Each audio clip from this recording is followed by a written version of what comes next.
Assalamualaikum warahmatullahi wabarakatuh. Sekarang kita akan membahas tentang menentukan solusi umum dari suatu persamaan diferensial yang merupakan persamaan diferensial eksak tingkat 1 derajat 1.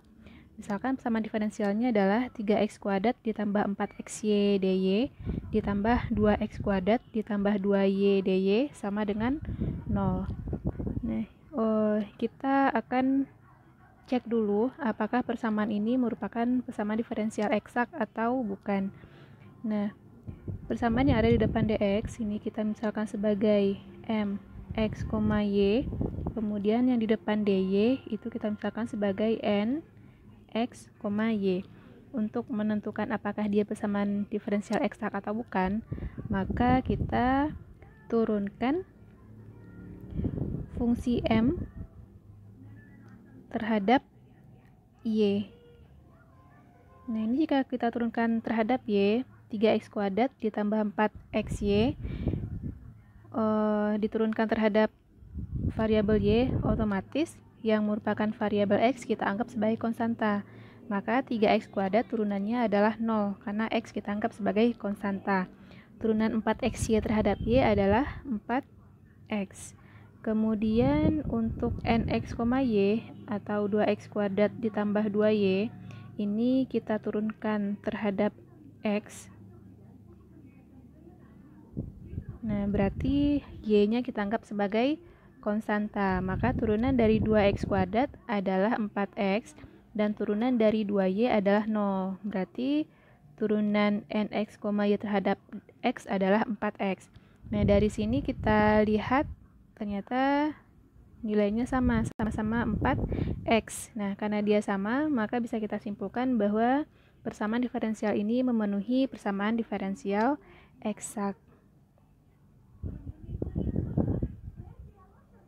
Nah, jika memenuhi, baru kita bisa menentukan solusi umum dari persamaan diferensial eksak ini. Kita misalkan persamaan diferensial pada soal itu sebagai persamaan 1. Nah, di sini misal solusi umum dari persamaan itu adalah f x, y sama dengan c. Kemudian turunan f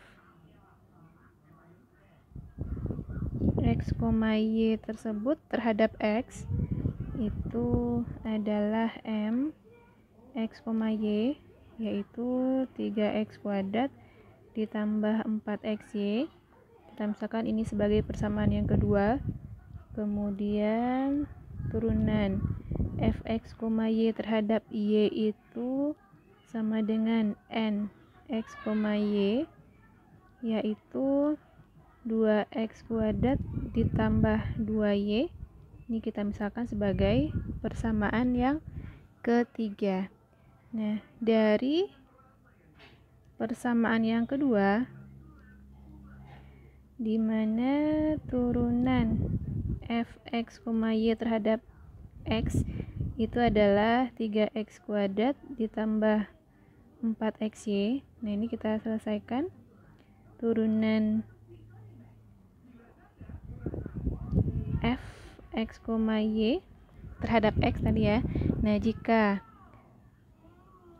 do x-nya kita pindah ke kanan, ini menjadi 3x kuadrat ditambah 4xy do x. Nah, jika kedua ruas sama-sama kita integralkan, integral dari do fx, y sama dengan integral dari 3x kuadrat ditambah 4xy do x.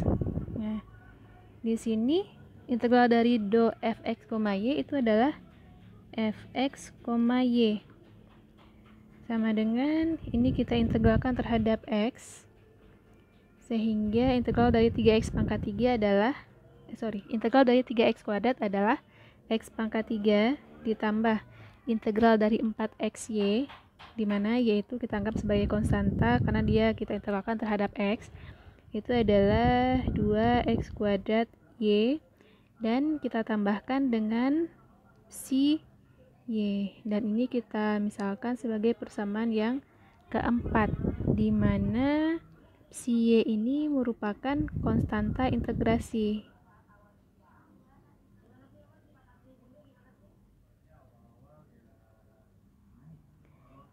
Ya. Kemudian kita udah dapat persamaan keempat, lalu kita turunkan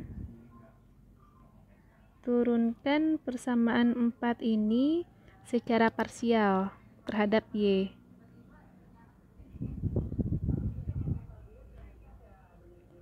Sehingga turunan dari fx, y terhadap y itu adalah 2/2y x pangkat 3 tambah 2x kuadrat y ditambah psi y. Kita turunkan terhadap y. Karena kita turunkan terhadap y, maka x pangkat 3 itu dianggap sebagai konstanta karena variabelnya x. Berarti turunan x pangkat 3 adalah 0.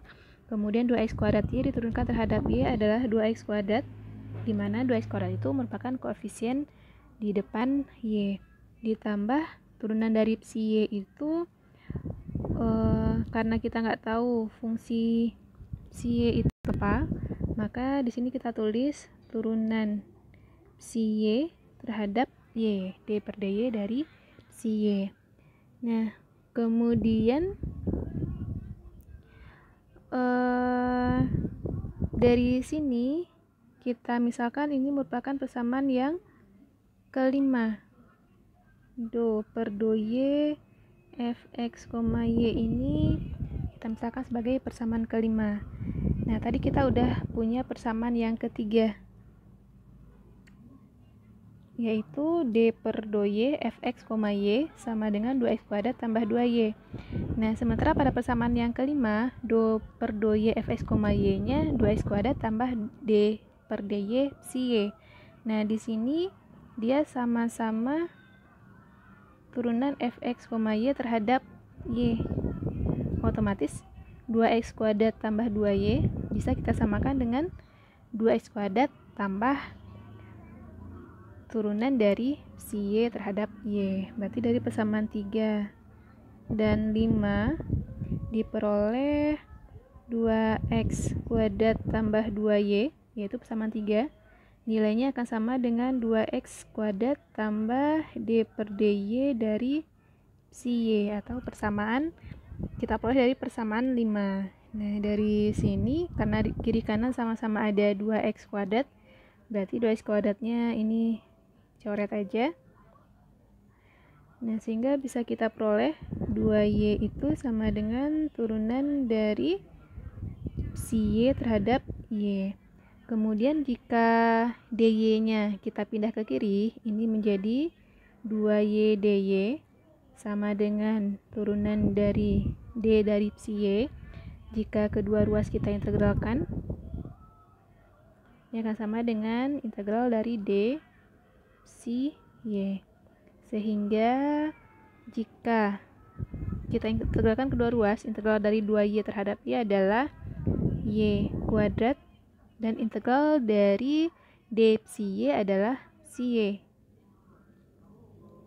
Nah, ini y kuadrat ditambah c ya, misalkan saja sebagai c1, sehingga dari sini kita peroleh kalau psi y itu sama dengan y kuadrat ditambah c1. Kemudian karena kita sudah tahu nilai fungsi psi y itu apa, tadi psi y itu kita temukan pada persamaan 4, maka kita substitusikan lagi nilai ini kita misalkan saja sebagai persamaan 6. Substitusi persamaan 6 ke persamaan 4, sehingga kita peroleh fx, y itu sebagai x pangkat 3 tambah 2x kuadrat y ditambah psi y, di mana psi y-nya itu y kuadrat ditambah c. Dari sini kita sudah punya fungsi fx, y sama dengan x pangkat 3 tambah 2x kuadrat y ditambah y kuadrat ditambah c1 tadi. Nah, pada persamaan awal kita tadi punya fx, y itu sama dengan c. Nah, ini kita misalkan aja sebagai c2. Berarti dari sini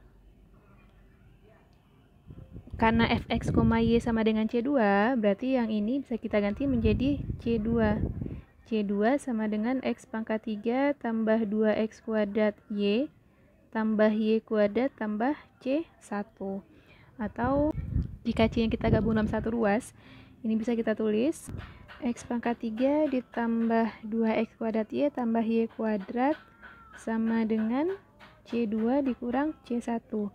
Atau bisa juga kita tulis 2x pangkat 3 tambah 2x kuadrat y tambah y kuadrat, c2 kurang c1 nya kita misalkan sebagai c, berarti sama dengan c. Nah, ini adalah solusi umum dari persamaan diferensial kita yang semula.